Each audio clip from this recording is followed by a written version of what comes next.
guy's like a big deal. I was like, 800 goals is like a lot. Folks, welcome. Go Power Ranger. Sorry. Oh, damn it, Owen. Let's go, Devils! I thought once we got below 5 seconds, maybe we'd be all right, but clearly not. Bye, Mom. Bye, Owen's mom. Yeah, bye, Owen's grandmother. You can't make fun of the Stoma people, Brendan. Why not?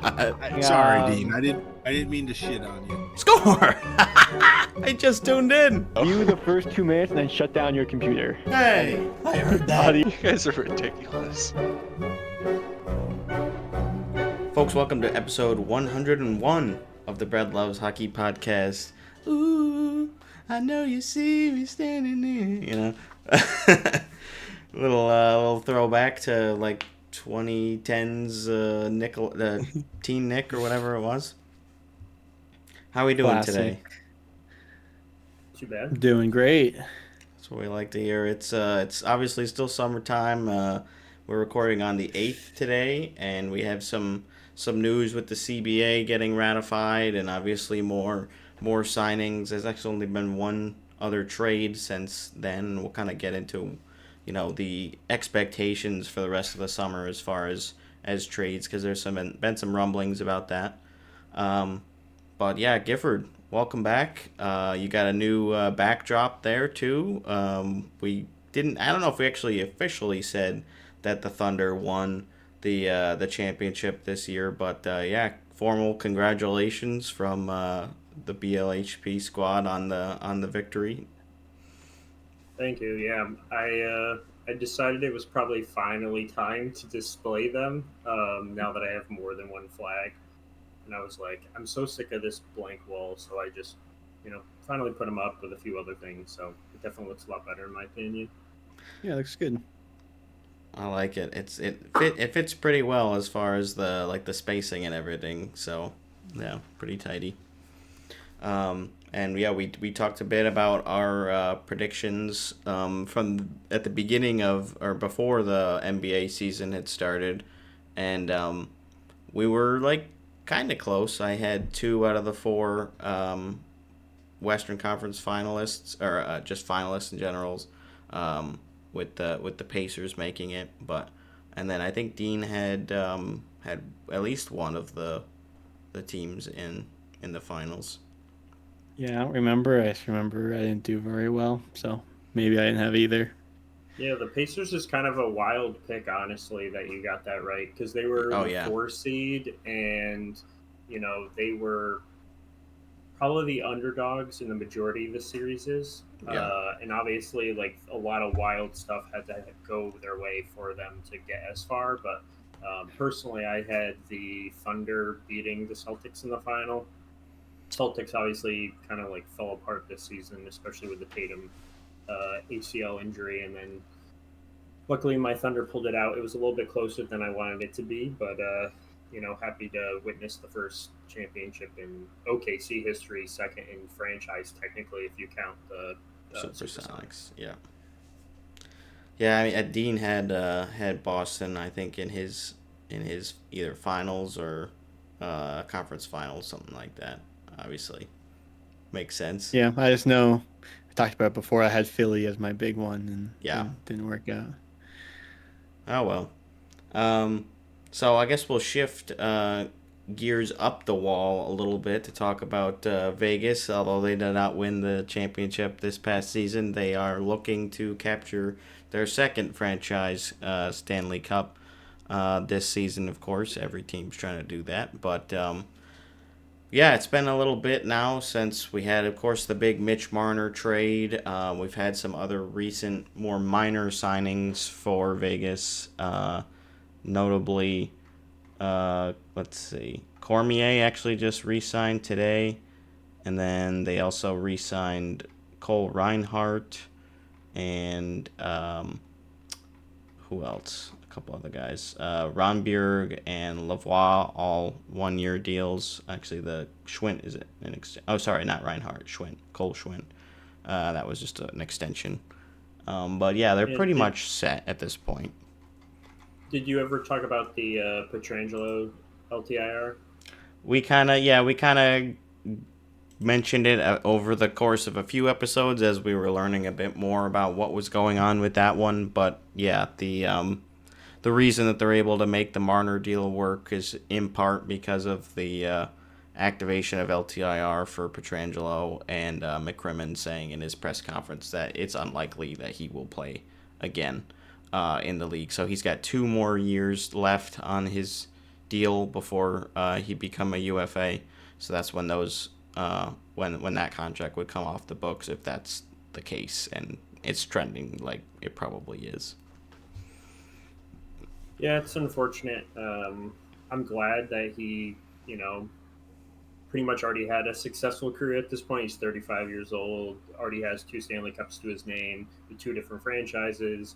So at the end of the day, like he's done enough. He's had a successful career. So if he can actually like step away happy versus these guys who have like unfinished business, but really sad that he has to go out in these terms. I mean, obviously there's a slight chance he makes his way back, but I just think at that point you got to be looking after your body more than your career. So I think probably McCrimmon's got it right in that he's officially going to be done.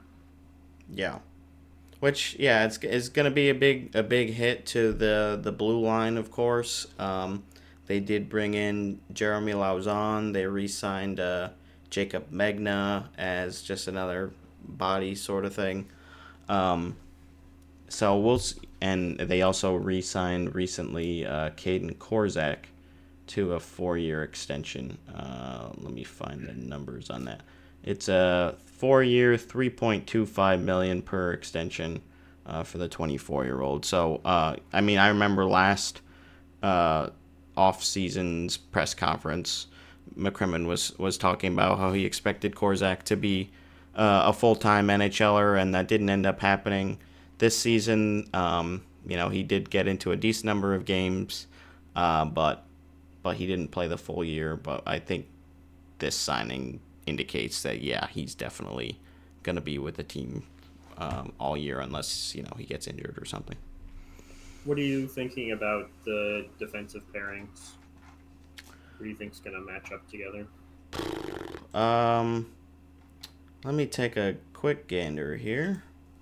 Right now, Daily Faceoff has it as Shea Theodore and McNabb, then Hannafin and Whitecloud, and Lauzon with Korzak. So he has Coughlin and who else? Hutton. He's a UFA. Hutton drawing out of the lineup. But I think Hutton is not going to be re-signed. Basically, McCrimmon indicated that in the press conference too, that because they liked keeping Hutton as their 7th guy, but he played like hardly any games this season. Actually, I don't know if he played any games with Vegas this year. So I would expect they're not going to keep him, and they'd rather just keep Megna, who they just signed. Yeah, and the other news that's still kind of in the background too that I've been keeping my eyes on is Rasmus Andersson. I know there was rumors that the only team that he wanted to play for was Vegas. I think that's a little bit far-fetched. I think there's a smaller list of teams. I also don't know where they would necessarily get the money for him, especially when they're looking to sign Eichel, unless, again, you're going to lose further depth on your forwards. But I think he would be a nice piece to have. He played with Hannafin. They were a pairing in Calgary. Yeah. And I forget what the point totals were, but they were pretty good, where I was like, I'd kind of love to see those two together. But I also find it hard to believe when they've already made multiple moves with the defenseman. So yeah, we'll see. Keep our eyes peeled, but probably unlikely, more of a pipe dream, but I can dream still. Right.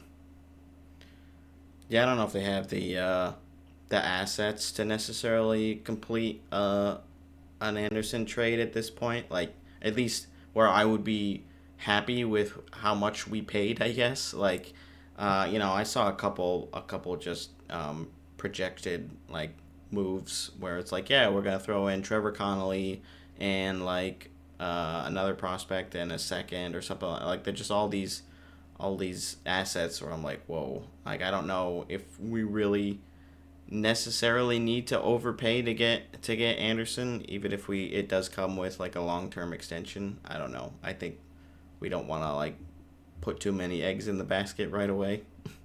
Yeah, and I think most of the time they're always just leaning into let's trade whoever their first round draft pick was, or just a first round draft pick. So I think that's where they always go because Vegas is willing to give those up so easily. Yeah. For more veteran players. But at a certain point, we've said this as long as Vegas has existed. At some point, they got to start holding on to these picks and start holding on to these prospects. And I think Connolly, there was a lot of question marks around him when he first came into the league with, his past and some things that he did, when he was younger that were childish. But based off what I'm hearing recently, he looks really good. The coaches are saying they're getting everything out of him they want to, and that's the kind of guy you want in your organization. And I could see him potentially moving up into like a fourth line or a third line player. So I'd like to keep him, and I'm pretty happy overall with the format of the team, where I wouldn't want to, again, jeopardize more of the future to potentially make it slightly better. Yeah. Dean, any thoughts on as an outsider? I mean, I've got other things, but I just wanted to give you an opportunity. I mean, as far as like which of your prospects and stuff to trade, I have no idea. Yeah. But I'm just looking also on Daily Face-Off. I'm like, starting with the defensive pairing, it seemed fine to me. I definitely wouldn't change the first pair there. Like they've been rock solid for a long time. So yeah, that doesn't concern me. I don't know much about Caden Korzak, but obviously Lauzon I know a good deal. I was telling you about. Likes his hits. We got a couple guys this year in the Sissons and Lauzon acquisitions. That just obviously in the Hague deal that just make with you Florida going back to back. Everyone's like, gotta get tougher. Yeah. And he's done pretty well. He's been a serviceable D-man when, especially if we could look back a couple years ago when they had the 300-man games lost. He drew into the lineup pretty often. I'm not sure he's, providing a ton of offensive production, but he's also not, like, having a negative impact on the team. So he's, he's there, he's a body, he's helpful, but we'll see if he still develops. I know he's still young, so plenty of time. It was kind of like grow those legs. The defensive third pairing defenseman. You're like, I just don't want to notice you on the ice. Like then you're doing a great job. Yeah. If I don't notice you're out there, you're doing fantastic. Yeah. It's like as soon as I see you and that you're like getting skated around or whatever, that's when it becomes a problem. Like, wait, why are you over there? No. Yeah. Oh my God. Yeah.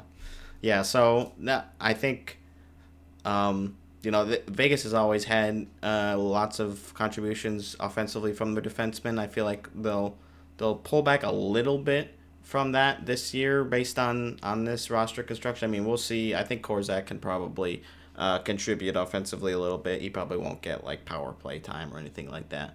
But I still think overall I'm pretty excited about this group. I don't mind.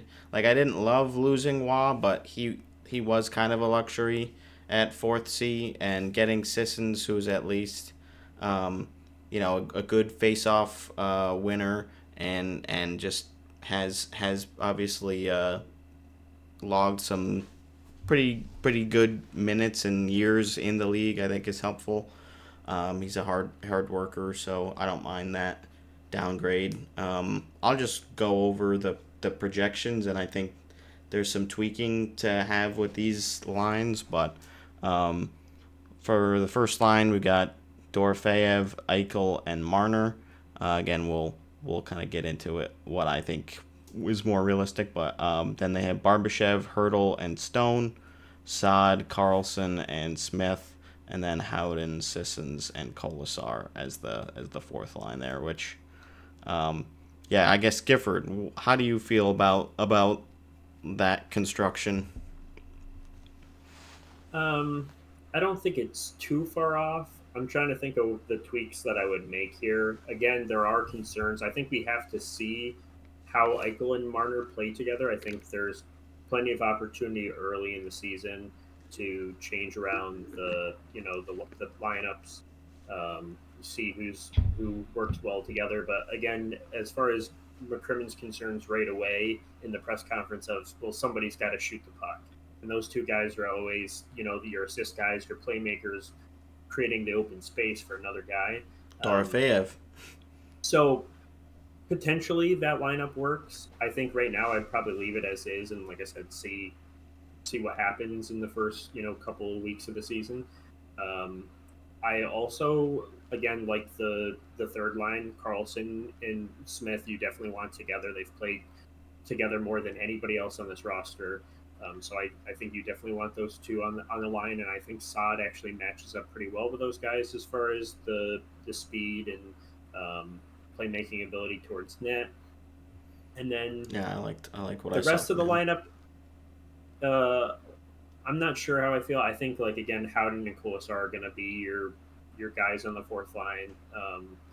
They're pretty solid. We'll see how Sissons matches up there, but I think overall I'm happy. It's just we really have to wait and see, and hopefully Cassidy takes the time. I think that's one of the things I've been a little bit more critical with him about is I think he doesn't do that enough during the season. Just letting guys play with other guys. There's very low risk in the regular season. Vegas usually isn't worrying about, we need that one extra point to push for the playoffs. And then you don't want to be caught in a spot where somebody gets injured or things aren't working now once the playoff time comes. And then you're trying to shift the lineups now, and it's a little bit too late. These guys haven't played together. So I hope he does a little bit more exploring in October and November. Yep. Yeah, I mean, I think one luxury that we have is I think a lot of these combinations could work, like different players playing on different lines. Like I could see Barbashev and Howden swapping potentially based on how they're playing. Barbashev didn't have a great offensive year last year. Maybe he contributes more on the fourth line. Maybe you just move a couple of the other centers around. I just think they have a wealth of depth, and they'll be able to make something work. And if it's not working, they have the assets where they can swap things and generate offense that way. So yeah, I think we're pretty excited. We'll again also the only change would be Schmid being the backup, at least as of right now, rather than Samsonov, who's going to free agency. They're not going to bring him back. So I think Schmid is a cheaper option, and I didn't love a ton of what I saw from Samsonov last year. There were flashes where I'm actually, he's kind of outplaying Hill right now over this last 4 or 5 game stretch. But yeah, generally, I wasn't wowed when we signed him, and I was just hoping for the best with the goalie coach that we have being really good, and it just didn't work out. So I'm fine with seeing what Schmid can do. Yeah, I think that's probably. I guess if you were to ask me towards the end of the season, going into this off season, what I thought the liability of the team was, I probably would have leaned on the defense for that. But I think now, looking at the roster, I think I'd say that for the goalies, to be honest.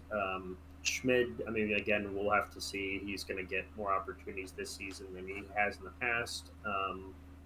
So we'll see how that plays out, if he can be a serviceable two.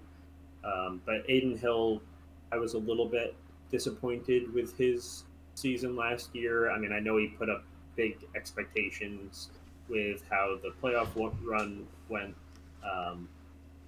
But I'd like to see him step up a little bit more. He's didn't really last season have a lot of games where when the rest of the team doesn't show up, he's going to be a brick wall and bail you out. We used to get those kind of games from Leonard occasionally, or very often Marc-Andre Fleury was that kind of guy. So that's what I would look for. So I really think they both need to step it up a little bit, especially with Hill signing that new contract. It's a little bit more than I would like to have paid him, but if he plays a little bit better, I would be happier with that deal.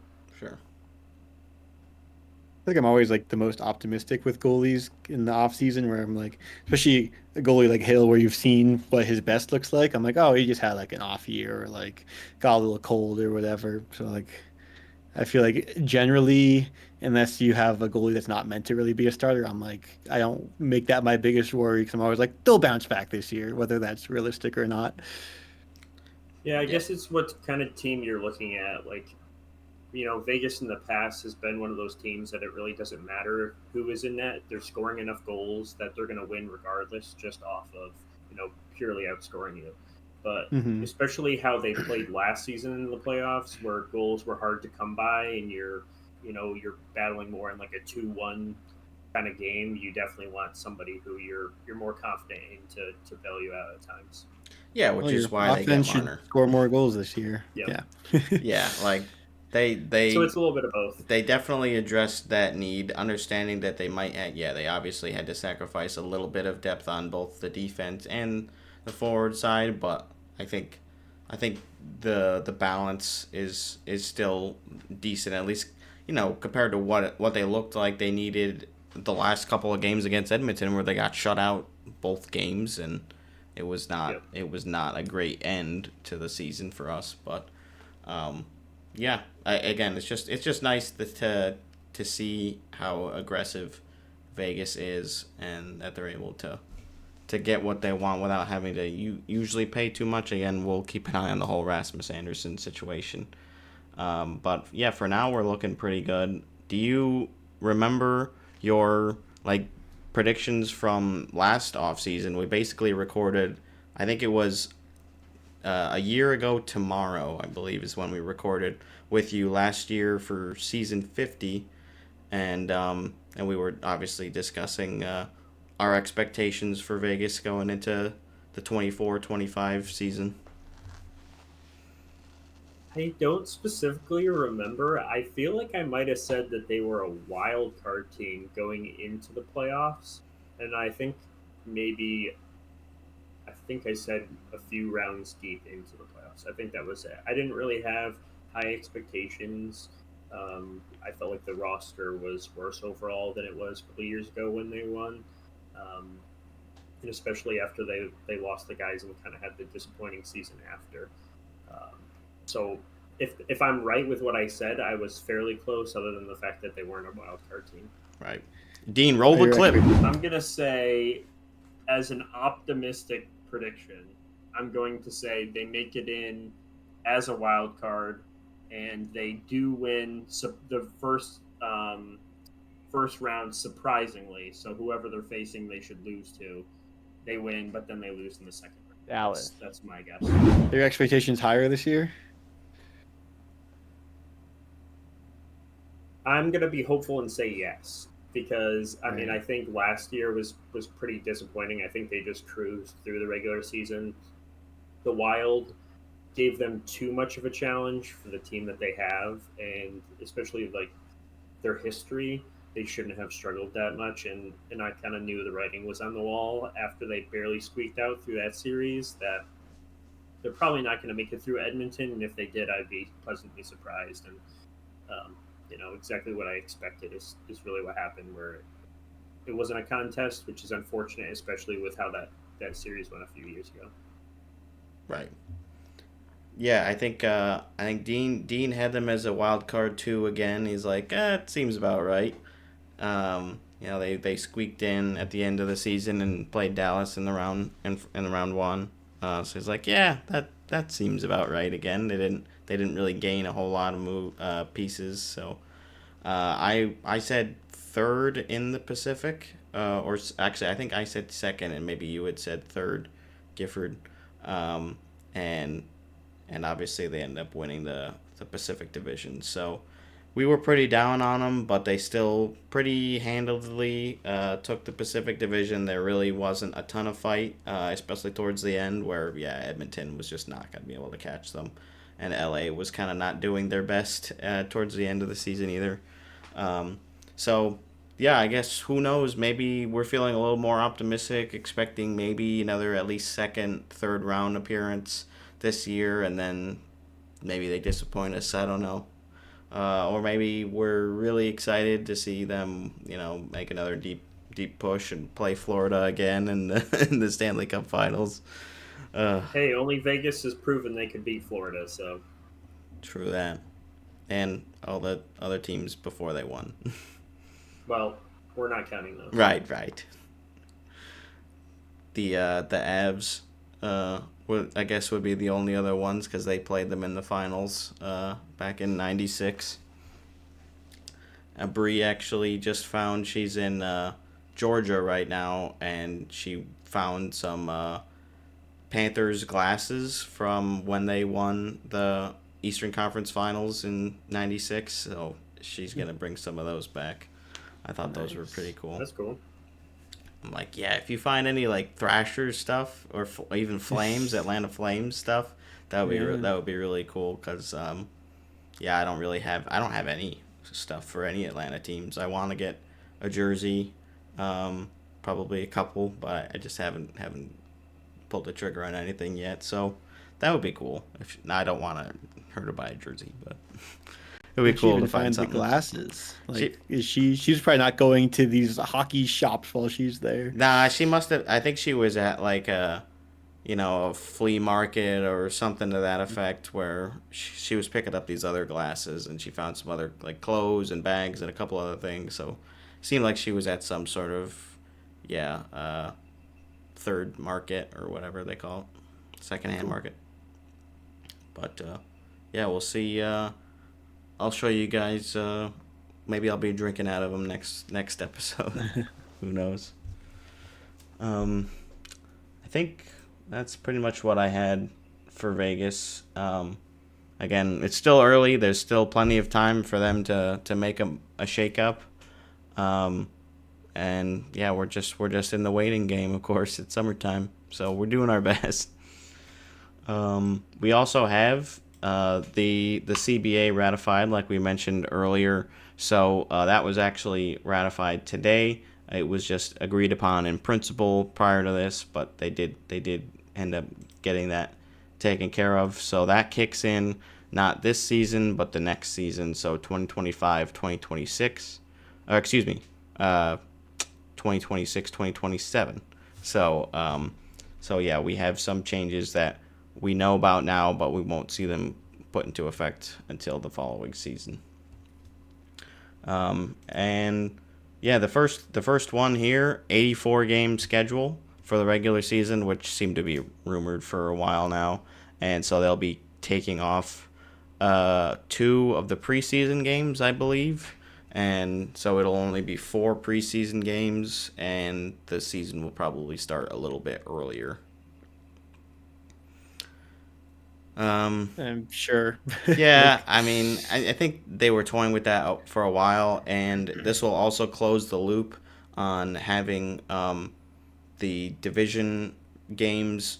You don't always play your division rivals the same number of times. Like, we only played, I don't remember which teams, but we only played them 3 times this year instead of 4. So that will, all those extra games will be divisional ones. So it just tidies up that a little bit, which, yeah, again, it seemed like that was something they were probably going to do, and they're never going to take more games away from the schedule at this point. Like, the players are not going to agree to that, and the clubs are not going to, because they're going to lose out on the money, so it's just never going to happen. Yeah, I'm okay with that, I guess, especially if they're just replacing 2 of the preseason exhibition games with regular season games. But overall, I'm not necessarily a huge fan of expanding in any capacity when it comes to the leagues, especially games played. I feel like the guys go through enough in an 82 regular season game, especially with a long playoff run. So think about, what a team like Florida has been, who's made it to the finals 3 times, and now they're going to be playing an 84 season or an 84 game season. So we'll see how it goes. Obviously, the league's doing it because more games equals more money, and especially when they're not exhibition games, you're going to pack the house, for a lot of the regular season ones. So yeah, it's a no-brainer for them, but I'm not necessarily a huge fan. I agree. And it also means that we'll have a different stats era for regular season totals between the 82 game season era and now the 84 game season era. It's like, oh, well, I mean, yeah, he broke that record, but it was... He had 2 more games. 2 more games. Like, he had 17 more goals than... It's like, yeah. What can I tell We you? just do per 82 now. Yeah. Guess you could do that. Just like, well, we'll just kind of adjust. The 100-point season becomes that much easier to accomplish. Yeah, there you go. We'll see if a Vegas So player does it. It's so easy. A caveman can do it. Even Morgan Geeky. We like to clown on him a little bit. But we also have the news that we will have a maximum of 7-year deals rather than 8 for the host club, and then so a maximum of 6-year free agent deals, which just it will encourage probably player movement a little bit more, and players will just be able to gain a little bit more money than before. So for the 26-27 season, so that's saying is this going to go into effect for free agency going into that season? I think so. I think because we're already in the 25-26 season right now. So I believe so. Again, we don't have the official language yet for the CBA. It hasn't been made publicly available at this time. They just said a later date. So we're waiting on that, but hopefully we get some clarification on that soon, and then we can do a deep dive and feel out all the minutia and stuff like that. Yeah, so I think things like this are why I'm happy, maybe that they got that extra year for Marner, and then potentially if Vegas signs Eichel soon, getting that extra year versus what you're going to get come next if you wait until free agency. I think a lot of these teams make the right move by signing now. Yeah. I wonder if we'll see a flurry of other 8-year deals over the course of the next two seasons, just because this is the last time we're gonna get the opportunity, and definitely long-term deals have been very fruitful. We saw the 13-year deals in Chicago that were obviously instrumental to them winning 3 straight Stanley Cups, and obviously we're not in that territory anymore, thank goodness. That stuff's crazy. Which just reminded me that Ilya Kovalchuk's money is finally off the books for the Devils. That was a long time coming, and I still think we got a couple more years for DiPietro, I believe. But yeah, those are kind of fun to keep track of too. There's also going to be some sort of playoff cap. We haven't gotten the specifics on what that's going to look like quite yet, but trying to close some of the loopholes for the LTIR abuse as far as getting players activated for playoff time. So we'll see what that entails. If it's going to be, you have to have the roster that you ice cap compliant, but not necessarily your active roster. It's just who's the players on the ice is what the cap will be for. Okay. So, if you have someone on LTIR, let's say the Kucherov thing, where Kucherov comes back game 1, if he's playing, he has to the team on the ice has to be under a certain value that we don't know yet, I believe. But he can come back and the team's over the cap and not play. They'd have to move people around, or I don't know, put players on the ice in a way that fit under that dollar amount. Yeah, and I thought they also were putting something in effect where if you go on LTIR, then you would not potentially be eligible for the playoffs. I think so. The way that works is depending on if you're going to return for the playoffs or not. If you're going to come back and play in the playoffs, then the cap that the team gets from you being on LTIR is not the full contract AAV, it's a percentage of that. But if it's something like Petrangelo, where he's not playing for the entire season, including playoffs, then you get more cap relief. I don't know if it's the full amount or a higher percentage, but it's dependent on how injured they are, I guess. So that's just to help prevent what teams have been doing, where they come back game one of the playoffs or whatever, and then you're so like this, the LTIR changes and the playoff cap are both ways to prevent teams from winning the cup being like 20 million over the cap. Yeah, abusing their players that might come back playoff time and then acquiring assets on the trade deadline or whatever that they would normally not be able to accommodate. So, I think even though Vegas has clearly benefited from the loophole, I think it's good to have it closed. It's just one of those things where if you're not cheating, you're not trying, sort of thing, and it's not necessarily cheating. It's just they're abusing a loophole that was in the previous CBA that, that's how these things get addressed and how we prevent them in the future. Like, unfortunately, that's just the nature of everything. Like, absolutely everything. That's why the CBA, well, not why the CBA exists, but like a lot of these changes are, because they found something that they didn't like how it was happening. Kind of like in this CBA as well, they changed how there's no more deferred money because the Hurricanes did that, and they're like, wait, maybe like that doesn't seem right. Yeah, so like, no more of that. Like that kind of seems like cap circumvention, which and I think the wording in that said that basically, if some other loophole gets found, they have the right to change that before a new CBA. So they're like, please don't even bother trying this. Like we are going against this in any way possible.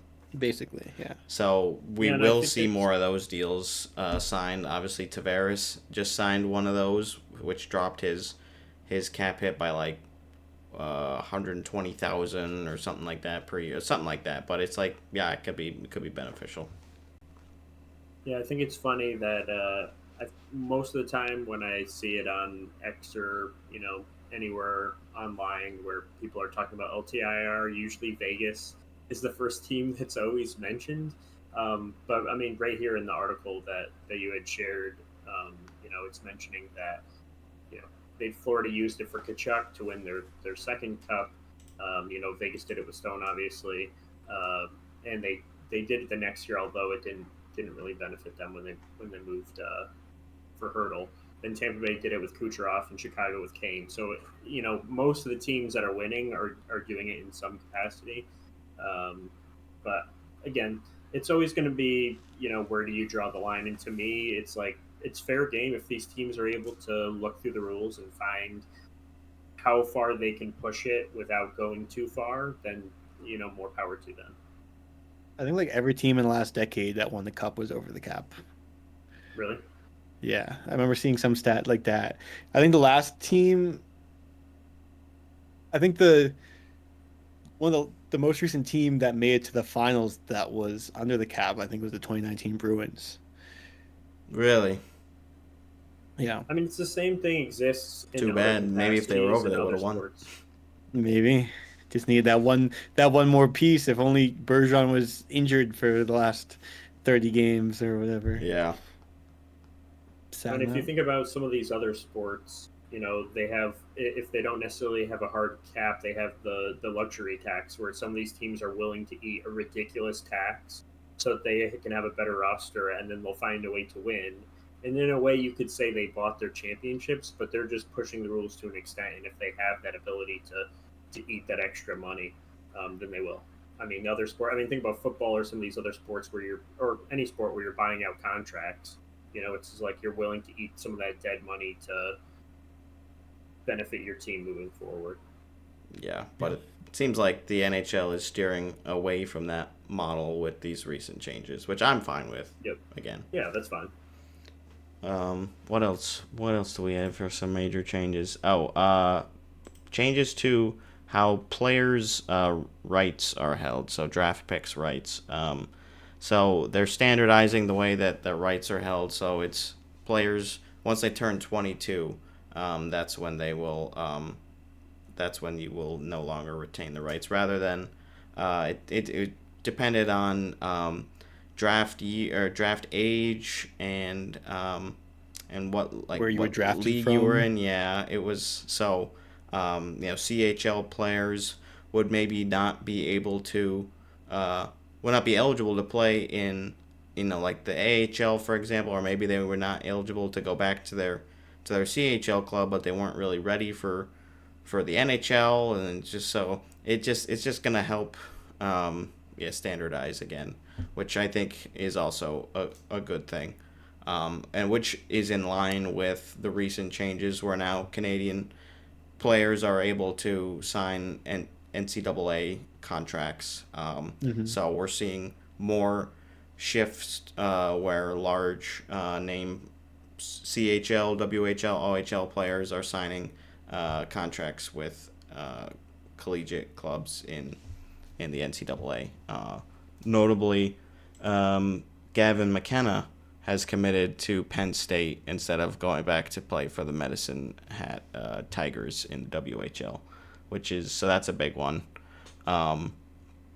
Big for obviously Medicine Hat, who just lost out on a ton of revenue that they would have had, and Penn State, who will probably gain some. They've been a hockey program on the rise with they just made it to the Frozen Four for, I want to say it was the first time in a long time.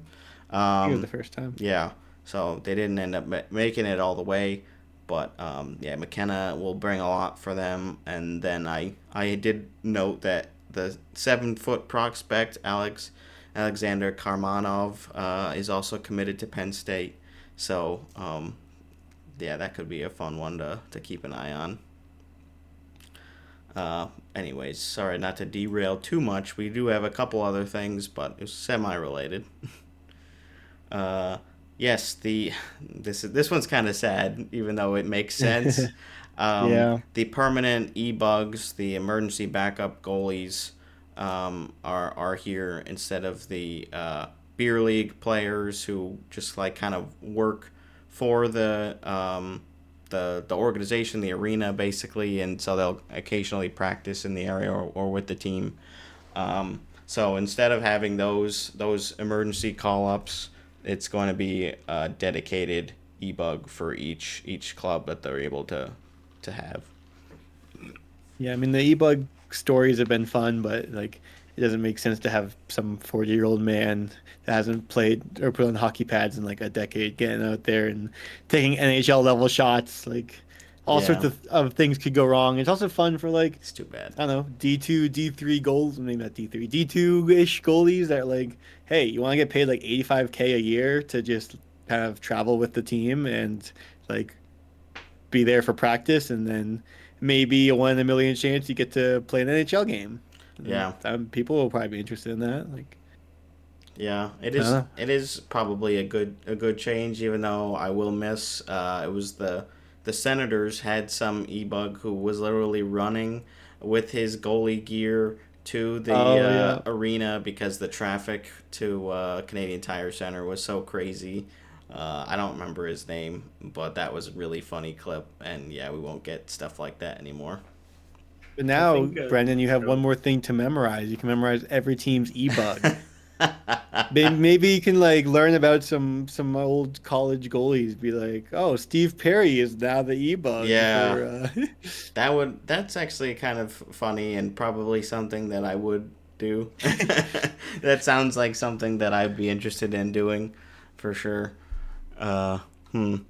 Yeah, that's crazy. We'll quiz you at the end of the off season, so they probably won't be released yet. End of whatever off season, a year from now. Right. I do wonder if the e-bugs will be like they're always in town at the home arena, or if they travel with the team and they're like the team's I think e-bug. they travel because they're going to be there for practices and stuff too. Yeah, I guess I wasn't sure if it was just like as long as a game is being if it was like if they were only there for home games and then like the home and the e-bug, other teams still use an e-bug. Yeah. I don't know. Yeah. Well, I guess there could be a situation where both e-bugs have to come in, so you might as well have them stay with the team. Because then they'd be in a real... I mean, that would be the most insane situation where 4 goalies get hurt in one game. I hope that never happens, but I hope that the NHL is prepared for it. If it does, I guess. Now they are. Yeah, They will be. They will be. So we'll again learn all about the language at some point. I don't know. They're also doing away with the dress code for coming into the game, arriving for game day. They're not going to be requiring suits and ties anymore. So that'll be interesting to see the shakeup there. Or hockey players are going to keep being hockey players and just stay with doing what they've been doing. Oh yeah, like most. No, of there'll them. be a couple that like instead of wearing crazy suits, they'll just wear like I don't know, a crazy tracksuit or something. Who knows? Yeah. Definitely the veterans are just gonna stick with it. I'd imagine most of them will. They're like, I've been freaking suiting up for 12 years. Like I'm not gonna. It's part of my routine now. So, but yeah, I could see some of the rookies. I think they at the NHL draft they were talking about it with some of the prospects, and they were like, "Oh yeah, that'll be kind of fun to not have to suit up. Like I don't really own that many suits. I'm 18 years old or whatever." And, yeah, that's kind of nice for me. So, again, minor, but it is something that apparently was felt. I'd imagine that it was the NHLPA that probably fought for that one, and the NHL didn't care enough to discourage it. Well, that's the other thing with the CBA. Like the league tries to get some things, and the players try to get some things. It's all just a compromise, and they meet somewhere in the middle, and then it gets signed. Mm-hmm. Which I again, think it's nice. I think the NHL was just trying to catch up. You see it all the time with the NFL and the NBA, like all of the walk-in moments. They don't really show too much of that with the NHL, I feel like, during games, but especially on social media, I constantly see, what was an NFL or what was SGA walking into the NBA finals with. And that's one of the ways that they get you to connect with the players more, because the players are showing their personality and they're wearing their, designer shirts and pants or whatever they're doing. If you're Cam Newton, you're wearing some crazy hat all the time. Yeah. So I think there's definitely a way to get like more fan engagement there. But at the same time, I also liked that the NHL was like the last standing league that was, requiring you to be professional and like be, wearing something nice versus, just sweatpants are acceptable. Does baseball not make them wear suits? I feel like it's a very baseball thing to make them wear suits. Old boys club type of thing, yeah. Which obviously that's what the NHL has been for a long, long time and still is in other aspects, of course. Yeah, I don't know about that, about baseball. While you're looking, the other thing I added for the CBA was salary retention. So before you could trade in a team, like you trade your player, you retain 50%. Trade it to a team, they retain half of that, and then the third team gets them at like a big discount, which can't do anymore. To retain salary for the second time, you need to have the player for like 60 days or something first. Yeah. Yep. So it's another thing to prevent, I guess, what they saw as cap circumvention. Like you can't just go through a second team and be like, hey, take this money and you can have a pick or whatever. Like no, you have to actually keep the player. Like you can then trade them again and retain, but you can't do it like back to back in the like essentially the same trade. Yeah. Which that's another fine change. Whatever. Like I don't think, I mean, it might lower the amount of trades we see on the deadline day now by a few, but whatever. maybe just trade another player. I don't know. Yeah, interesting. Yeah, the best thing I can find for the MLB is mandating business casual attire, so clothing that's not ripped or see-through or strapless or something like that. I don't know if that's 100% accurate. I don't really watch baseball on a regular basis, but and that seems to be like semi-formal.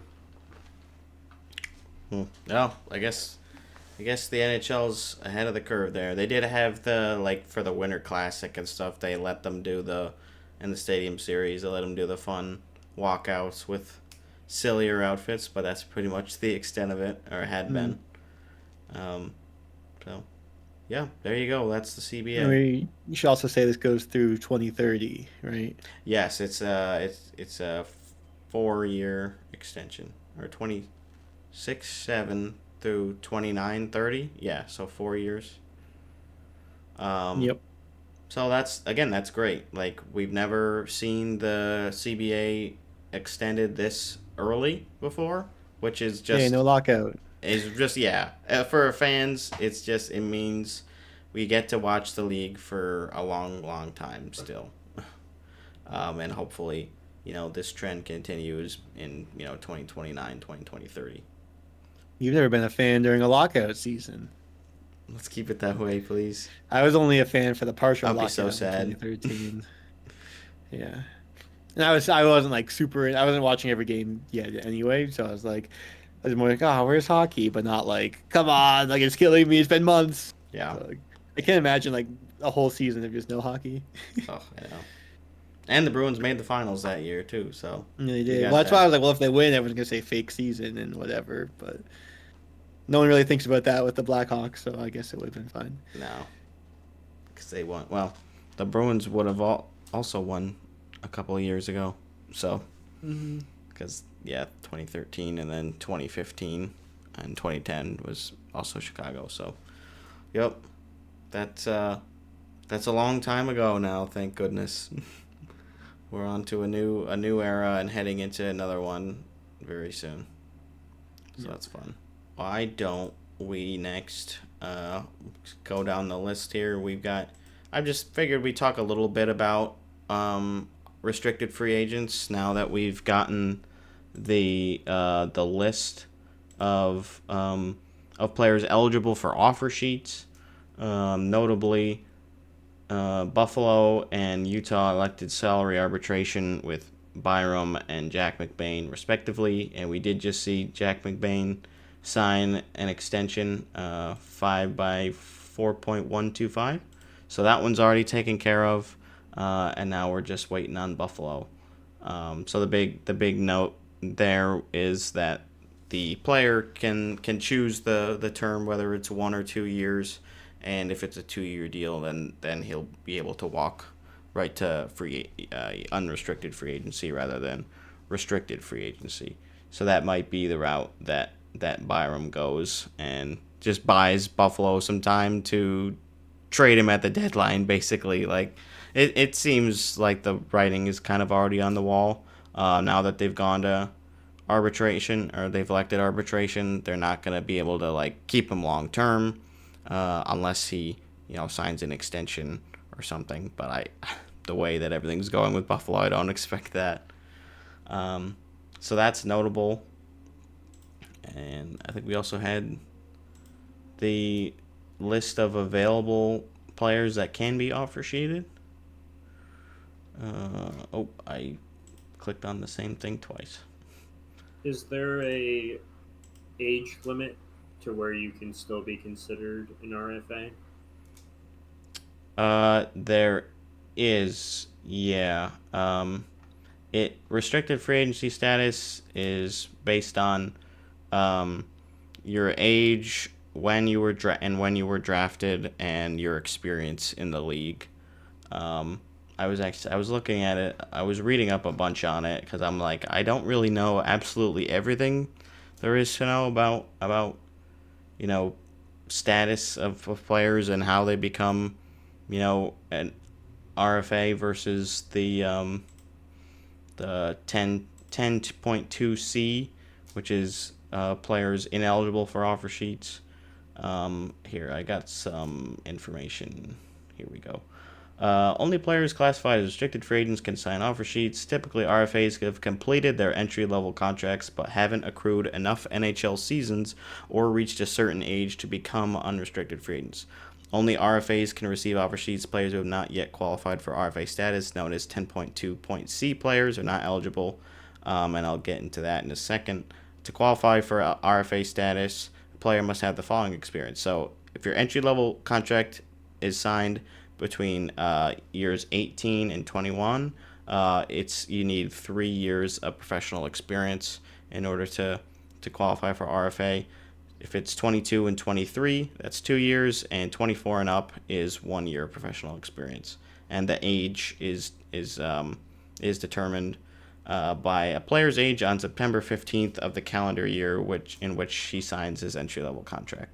So, and then it also gets into what professional experience is. So, a player aged 18 or 19 earns a year of professional experience by playing 10 or more NHL games in a given NHL season.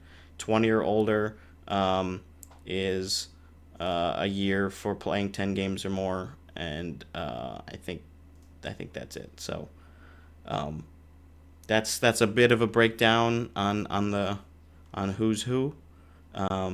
So we have a couple of lists of available of players that are available and those that are not available for offer sheets. 24 eligible players as of right now, it looks like, eligible for offer sheets, and there's a couple notable ones.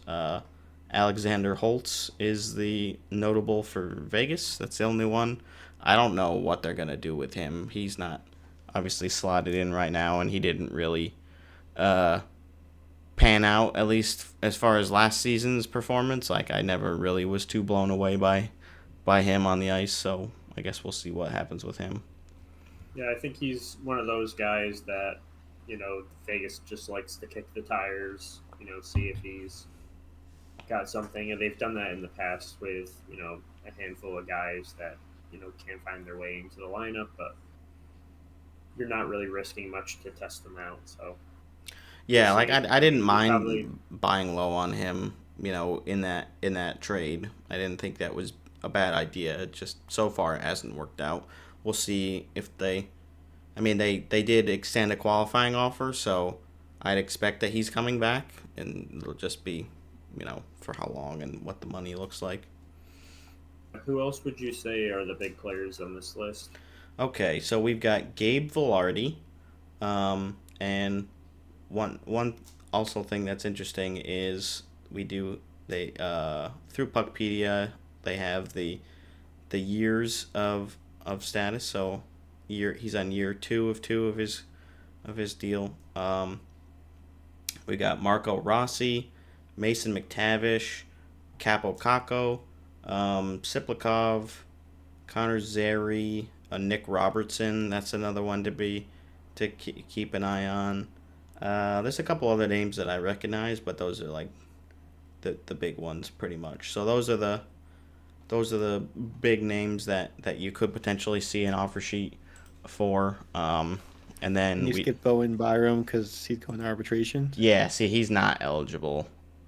I don't know why this is not showing that. I believe maybe they just didn't update it for Buffalo electing arbitration. Yeah, because the one column here has the expiry status of whether it's RFA or RFA with arbitration. Yeah, which is helpful. So that gives you a little bit more info on what was required in order to get to this point. And then we've got RFAs that are the 10.2.C players who are restricted free agents, but they're not eligible for offer sheets. Devin Levi, Matt Coronado, Mackie Samoskevich, Alexi Laferriere. Sorry, not Alexi, Alex Laferriere, the Kings player, not the Rangers player. Very similar. Luke Hughes, that's a big one. Luke Prokop, also Nashville, and Tyler Clevin, a couple other names. Ryder Korzak, is he related to Caden? And Isaiah Seville, the mayor of Sayesville for the VGK. So one of their goalie prospects. You're gonna make me look up Ryder Korzak to see if he is. I'm looking just at his page. I don't know. Overview. Oh, I'm already on overview, aren't I? Well, I don't know. I feel like that's a unique last name. I would kind of expect them to be, but maybe they're cousins or something. Who knows? Yep, Caden's younger brother Ryder is also a professional hockey player. Yep. Cool. According to Wikipedia. I did not know that. So yeah, that's a Marino. lot of info all at once, I guess, but just gives you a little bit of an understanding on who's kind of available, what, as far as offer sheets. We've seen more of them recently, more talk about them amongst fans and general managers as well. And not every team is also able to extend an offer sheet based on every tier. They have to have their own picks. So there's tools for that where you can see like, okay, this team isn't even able to make an offer sheet on this tier. Everybody is for the first tier. There's no compensation, but then after that, there's like, I think 4 teams that are already ineligible. Florida, like some of the big names that are always spending. So yeah, some teams don't even have the requirements. Don't even meet the requirements. 8 teams don't even have a third round, their own third round pick this year, so they would not be able to do the first or the second tier rather, which is like $1.5 million to $2.3 million. So anyways, you can definitely look into it if you're big into seeing, what potential moves your team could make, and it's like, all right, well, actually they're not eligible to do that, or even though this player's an RFA, we're not able to offer sheet them. So something to just keep in mind when you're doing your armchair GMing over the summer. We're done because there won't be any offer sheets. Right. Yeah. Now that we talk them up, a big game, nothing's gonna happen. So we've got that. We had a bunch more of UFA signings, or free agency signings. I feel like we don't need to dive into absolutely all of them. You can cover the big ones. There's some big ones. Cam York just recently re-signed, 5-year extension, $5.15 million per. I think that will work out pretty well. There's been a lot of talk about him. Some people have kind of soured on York for some reason. I don't know why. I feel like he's one of the only young guys in Philly that has been playing with the club for the last couple of seasons and is still like projected to be pretty good. So I wouldn't be too sad about that. We covered, what was it, July 2nd we recorded, so it was only like we talked about Burns. I think we recorded on July 1st, right? Didn't we record on free agency day?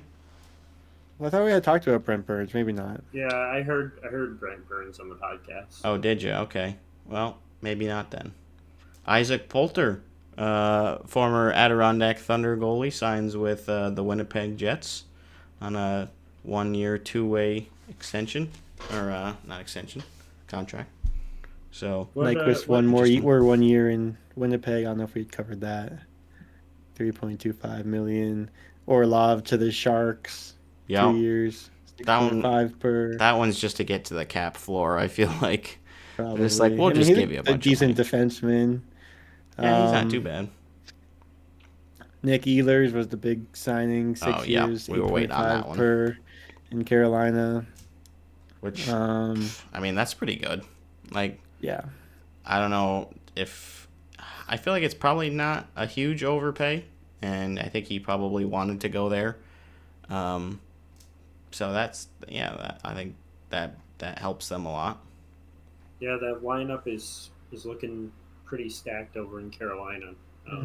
Maybe that's what makes them finally get over the hump. I don't think we have any Carolina fans for you to do a preview with somebody, but not yet. That's definitely one of those teams to look for, I think, in the new year, and I'm definitely high on them going into next season. Mm-hmm.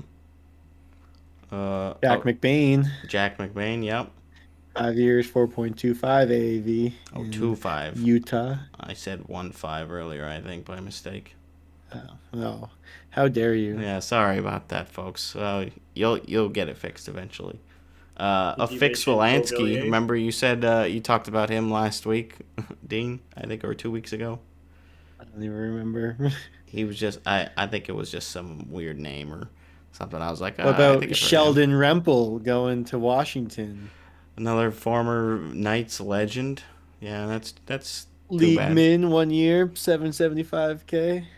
Not just a Vegas legend, isn't he? A Clarkson legend too. Yeah, we talked about him just a few podcasts ago. Did you also We're always mention talking about him. Beauvillier on going to the Caps too? Yeah, he re-signs with them. Yeah, 2-year Yeah, extension, 2.75. Yep. Not too bad. I mean, I don't know. There's not a whole lot to be excited about at this stage with Beauvillier's game, but 2 years, that's fine. Let's see. don't think we Dobesh really have- resigns.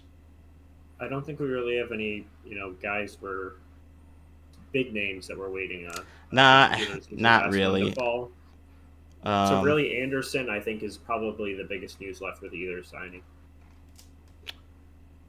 Yeah, I'm trying to even see who's still really available, like the big names according to points. Let's sort by points. These UFAs. Jack Roslovic is a UFA. Is that this year? Yeah, Roslovic, Matt Grizzlick, Olafson. Yeah, I don't think Jeff Olafson's Skinner. coming back for Vegas. Jeff Samsonov. Skinner. Yeah, and then we're already getting into a drop off pretty quickly. Jacob here. Lauko, Lauko. Jimmy Vesey. Jimmy Vesey, John Merrill, Knights legend. Nathan Bastian. Not a ton. Again, they'll I know these names, but they're not gonna be blowing you away for the most part, unless something where it's just the fit works really, really well. So I think the expectation is it'll be the trade market more that we see, because a lot of teams weren't able to fill their needs on their team on the UFA market on free agency day.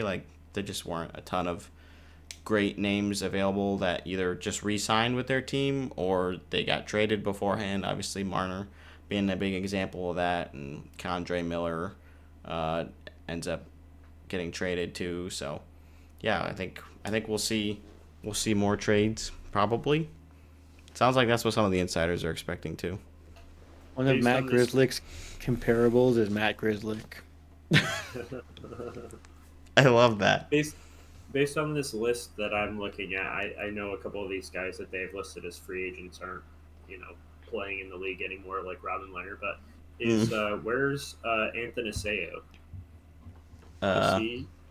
Is he signed anywhere? Because he's listed as he's a UFA. I think he was 31. He was still in the Detroit organization. Maybe he bounced around. He was in Chicago. Then he was in LA. Oh, he went back to Chicago. Is that he right? Was Chicago. Yeah, he was Chicago 23 through 25 UFA this season. Gotcha. Okay. Yeah, I forgot that they ended up bringing him back. I did see. Track has a good list. Puljujärvi did recently sign in Switzerland, so after making it to the Calder Cup final last year, or this season, he ends up signing over there in Switzerland. Maybe he'll see our BLHP stickers that Owen has been scattering throughout Europe over his trip. Check out our post on Blue Sky, and no, I didn't post that on Twitter. Just check it out on Blue Sky if you haven't already seen it. Figured I'd throw that out there. Yeah, I don't know. There's just going to be a bunch of other names, more goalie depth, just rounding out, adding veterans just in case, a prospect doesn't work out goalie-wise. Always good to have that. And there really were no trades, so I think that's pretty much what we got for recent stuff, with movement and all that. It's gonna be slow going. We're gonna have a lot more trivia and game video episodes coming up. Well, a lot of hockey podcasts had their season finales this week, so Also, I sense. was telling my my mom about this. I was like, in hindsight, after seeing how other podcasts have done it, I'm like, next year, what we should do for the like free agency is go team by team instead of just going chronologically, because it like makes more sense to group like what teams' needs were and how they addressed them. But Yeah. Yeah, if we're we just remember kind that of next July 1st. right. Yeah, we kind of just report on when it happens, and so we're usually like caught in the middle. So we might have to revisit a team a couple of times, but that might be a better way to categorize it rather than bam over here in the Jets, bam over here with Columbus. Yeah. I have a couple ideas for quizzes coming into the off season. I think actually one that I don't know if you've done this yet. I don't think it's been done. But just doing like a recap of the year, like how well can you give us like the top goal scorers, like the top like goalies, just like all of that information. Like can you ring off like all of the playoff teams? Like it wasn't all that long ago, but it already feels like it's been a while since we've been watching hockey. So Brendan made one of those more just with like big events of the year. Like I remember one of the questions was like, who owned gold, like Yeah. in against Arizona or whatever. Pittsburgh. Yeah. Yeah. I did a I wrap got that up. one right. You did get that one. I did do a was wrap up Malkin, I quiz think. last year. It was Malkin. Nice. But it wasn't completely stats related. It was I think it was Letang was like trying to pass to Malkin or the other way around or something like that. Yeah. But yeah, we did have some like I had like you had to name a certain number of 100-point scorers last year. So yeah, that would be fun. I would like to participate one time too. Maybe I'll maybe I'll make one for you and a guest. Yeah, that would be fun. Because I'm like I was thinking about it, and the Bar Down team just did their season recap quiz, which was fun. If you haven't checked that one out, but I was like, yeah, we definitely. I mean, I had fun making it last year, but it is also fun to be able to test my own knowledge. Like I did it kind of while I was making it, but it's like, yeah, you don't really get to see how well I would have done. I feel bad if whoever has to go up against Brendan. Well, we'll see. You know, I'm not. I'll have to throw in a couple. Does this player shoot left or right? Yeah, shoot. then it's a 50-50 yeah, and then you'll have shot. Zach on, and he's like, "Oh, Yeah. I got another easy one." Oh, yeah, I can't. All right. I still can't do it. All right, I'm gonna jump, but I think it was a lot of fun to be able to preview the Vegas season and get through some of the changes to the CBA. I'm looking forward to how those impact the season moving forward. Yeah, thanks for having us. Thanks for coming on. Having us. Oh, Thanks. Yeah, Thanks. Appreciate apparently you. it's my podcast now. Yeah, of course. No, thanks for coming. Thanks for working with us on designing the new overlay for season 3. We're excited to have that and other graphic stuff. I think I'll probably chat with you about some other ideas I have, not for necessarily graphics, but just like other things in that vein for the podcast. But yeah, we'll let you go. Sounds good. Catch you guys later. See ya. Yeah. Did I tell you that I might be playing in 2 hockey leagues next winter or this winter? I don't think so. Yeah, someone on my team is trying to set up a Division 3 team. What division are you guys in right now? Division 4 lower. Okay. Oh, so that's a big jump for you then. Yeah, I'd say like 1.5. Like it's not like a full. I feel like lower and upper isn't like that different. But Yeah, maybe it's a it is. half or so. Yeah.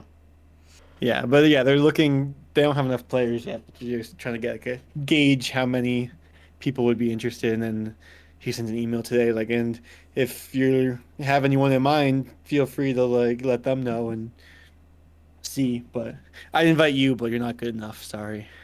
You know what?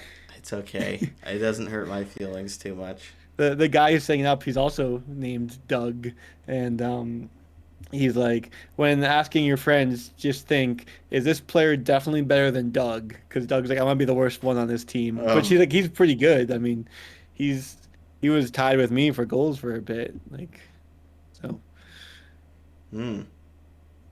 Well, then that would But yeah, definitely. so we could get double exclude me. Dean's Den. That would be like a Monday, Tuesday night league. Double Dean's Den. Daily double. Yeah. Oh, okay. Well, I mean, we've got some time, obviously, for that one.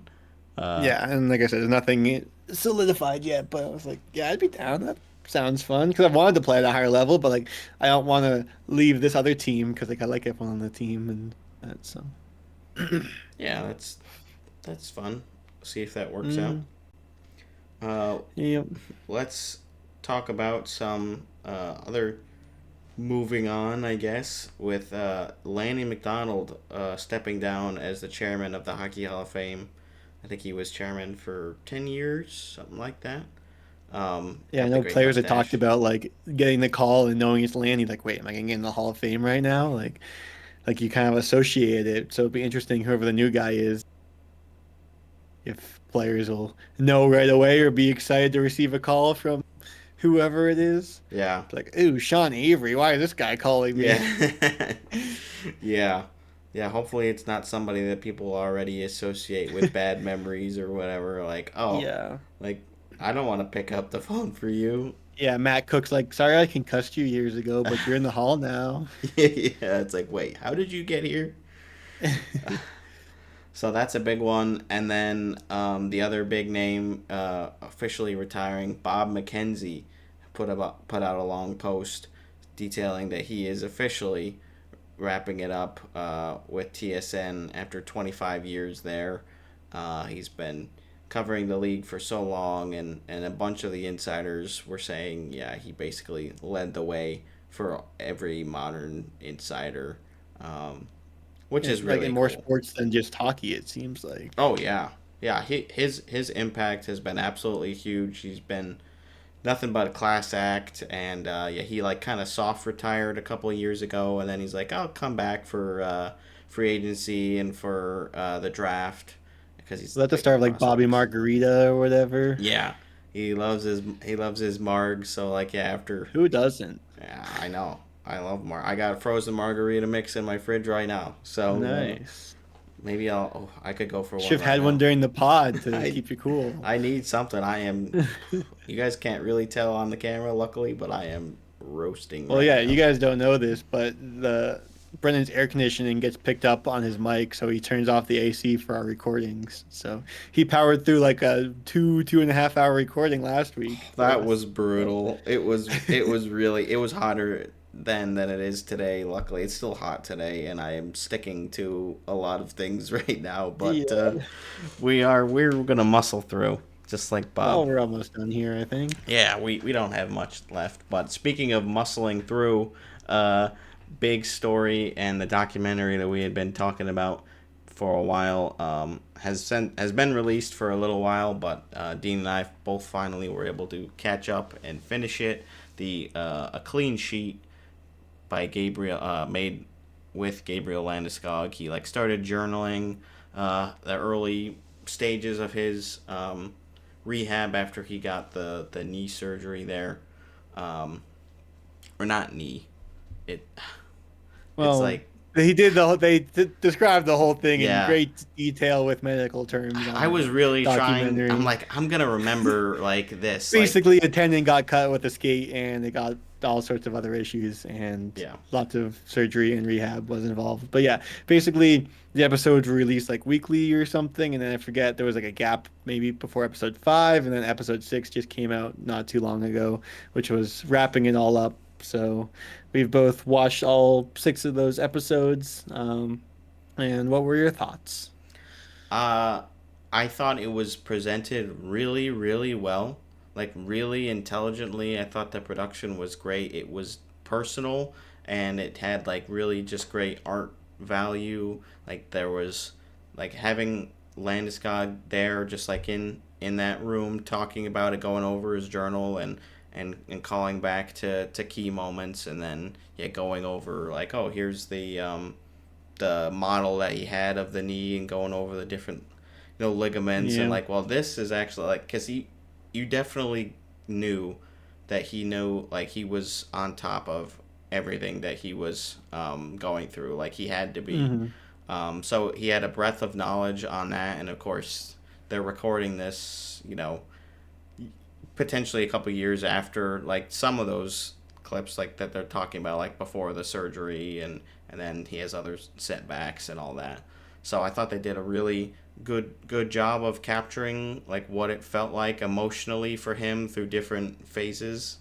Yeah, and I liked. I mean, well, he says not just setbacks, it's lessons, but like Eventually. again going to the production where it's just like he had his checklist where it's like, I don't know, start walking, start doing this. On last thing is like play an NHL game or whatever, and like then when he has a setback, it like the list goes back up. Yeah.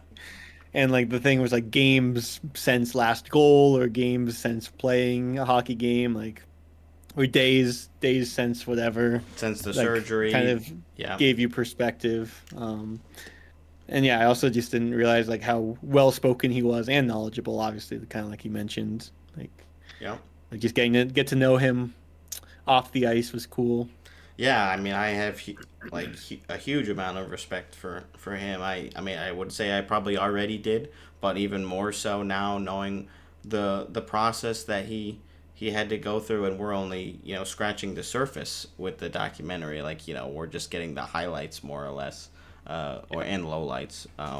But it was an incredible journey. You get to see him with his wife and his children, and then they're eventually expecting along the way, and so that's a whole storyline as well.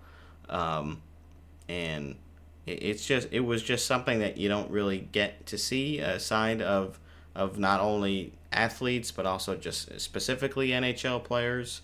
You don't really get to hear a lot of them talk the way that he did, especially about the mental aspects of the recovery.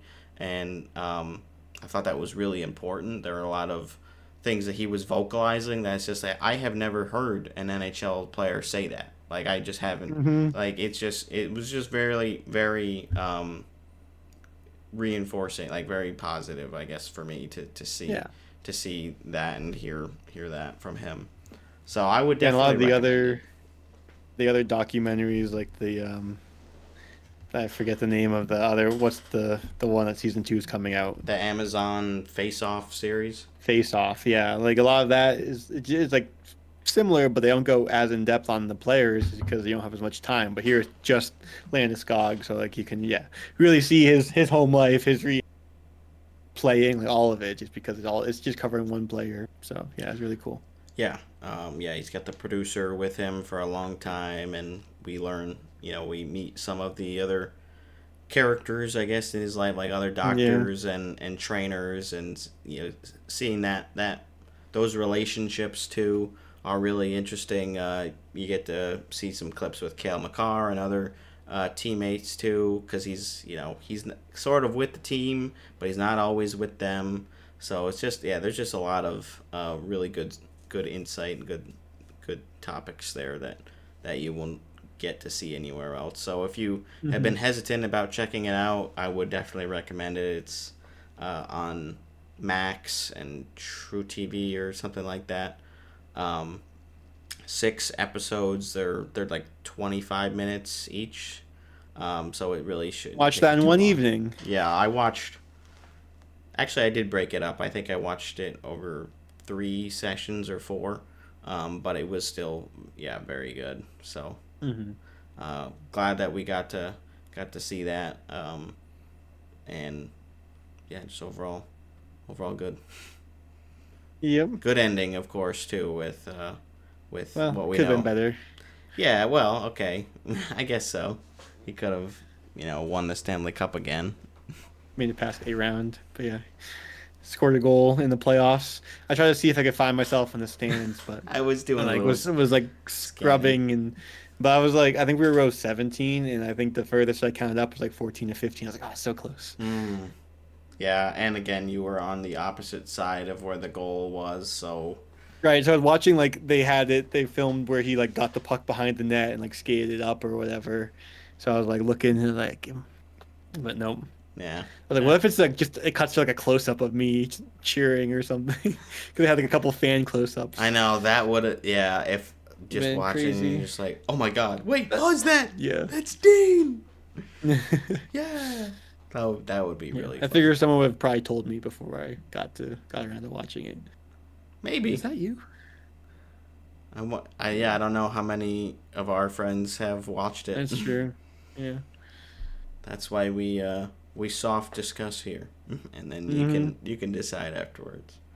Yep. I'll throw this out too because I think I teased this a while back, but XL Energy Center, which has been the name of the home of the Minnesota Wild since they got there, that has been renamed. It's now the Grand Casino Arena, which they already partner with them. I think they already have like a jersey patch or something like that. So it's a continuation. It's 14-year naming rights for the building.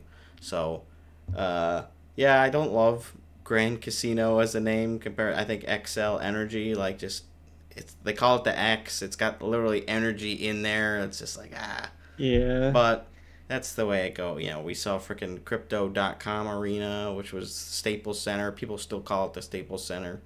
But the Crypt. The Crypt, yeah, right. Jack, shout outs to Jack. Crypto.com Arena. Yeah, classic. Oh well, but yeah, that's it. I always keep track of those so I can update my my map and all that. Mm-hmm. Yeah, I mean, not great that's casino gambling related or whatever, but like the names whatever.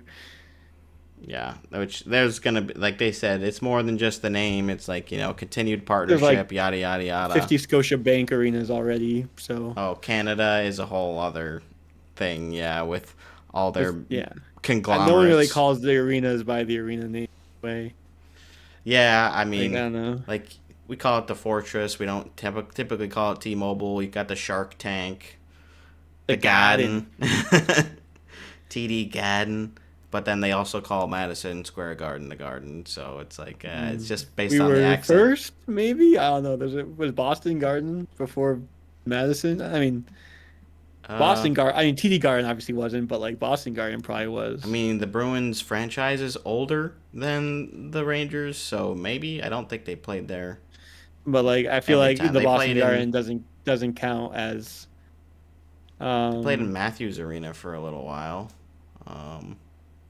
It opened in 1928 as Boston Madison Square Garden, later short the Boston Garden. Oh, so yeah, they are. I'll say it. Sure, Boston is. They have the Garden. We were the original Madison Square Garden. Yeah, just in Boston. Mm-hmm. Interesting. I didn't actually know that. Me either. When was Madison Square Garden?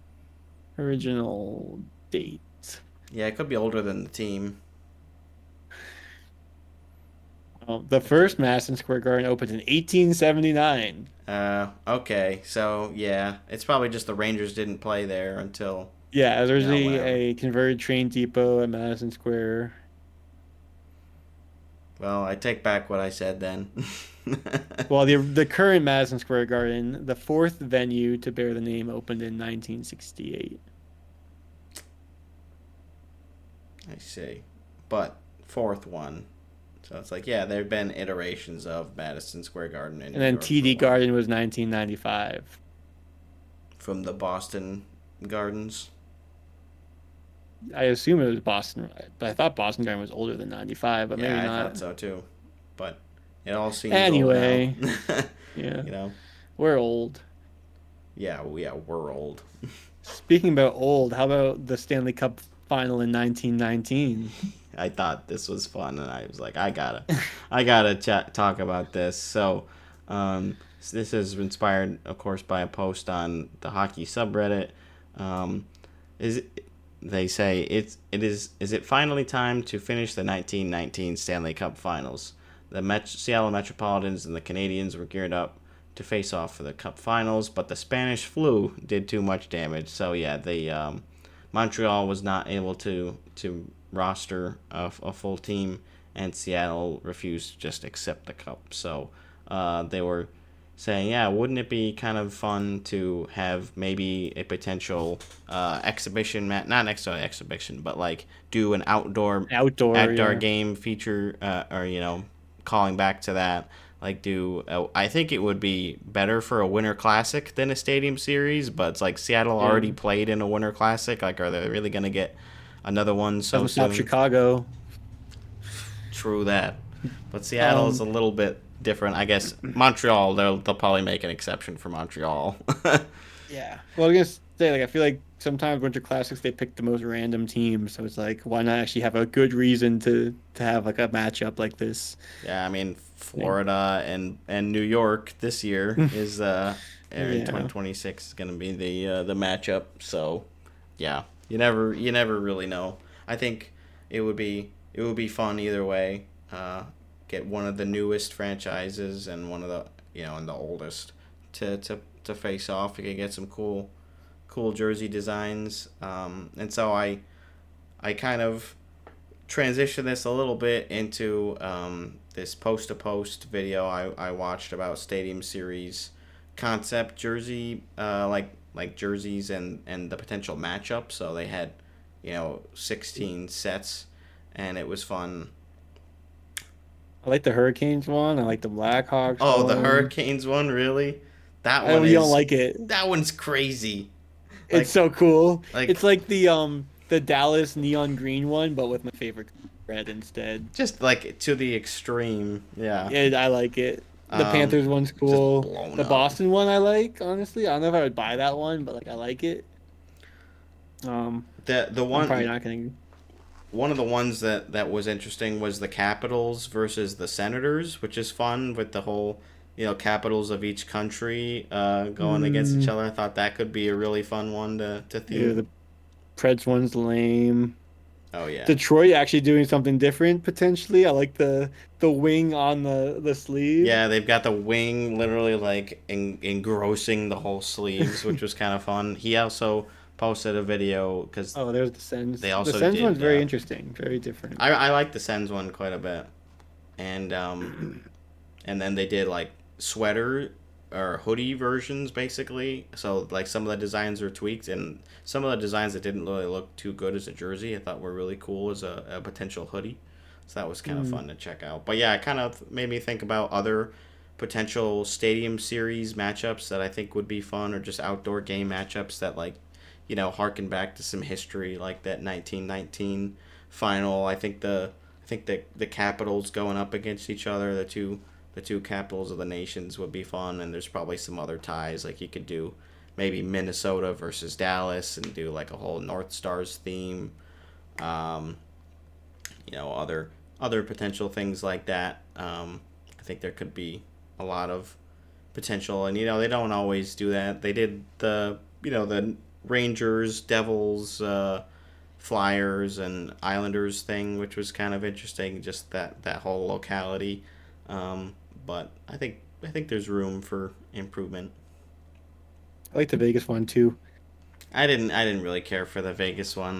The more red, the better. The Sharks one's cool. The Sharks versus the Ducks, just the two big mascot, like the Shark one is actually pretty good. Just the big, elongated, open mouth was that one's pretty fun. I didn't care for the Ducks one that much, but yeah. Okay, well I just went through all of them. Now I'm gonna have to put up all those pictures. Yes. Just the ones I said. Yeah, that's just the good ones. That's fine.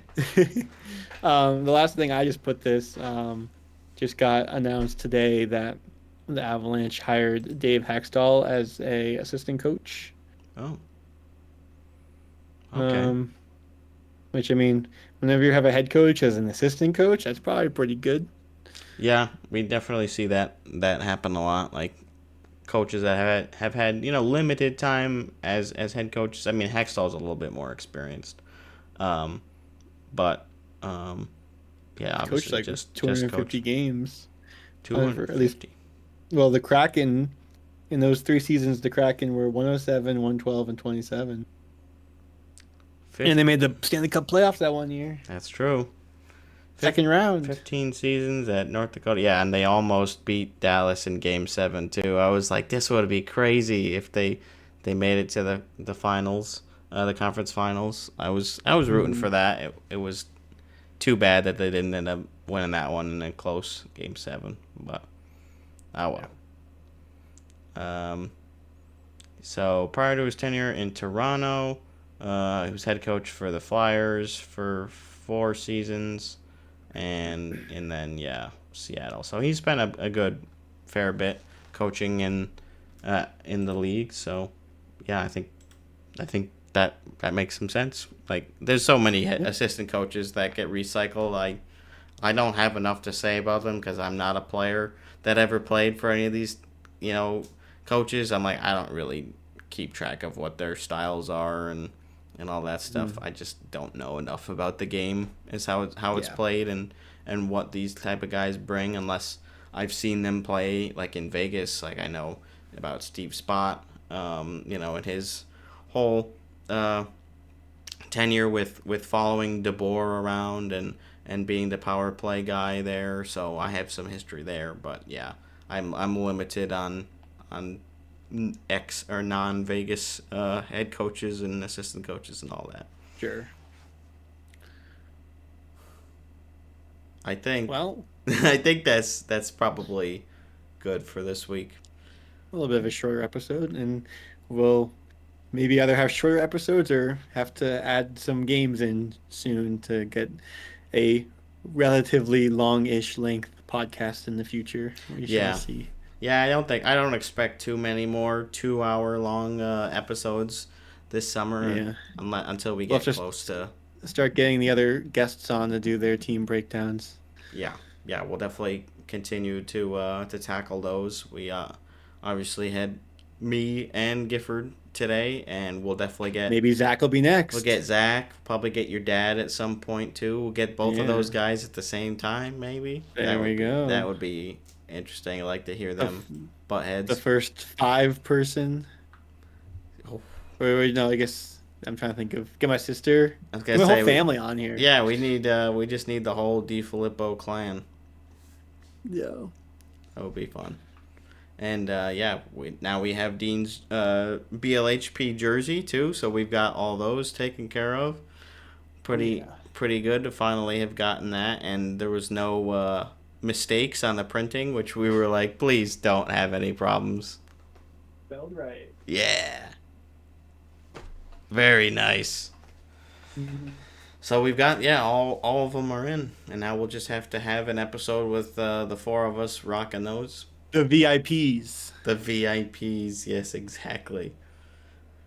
All right. Well, we're looking forward to that, but for now, we'll say thank you very much for tuning in for episode 101. We appreciate you. Make sure to subscribe, like, comment, share with your friends and family. We are so excited to continue to bring you NHL and hockey content this summer. See ya.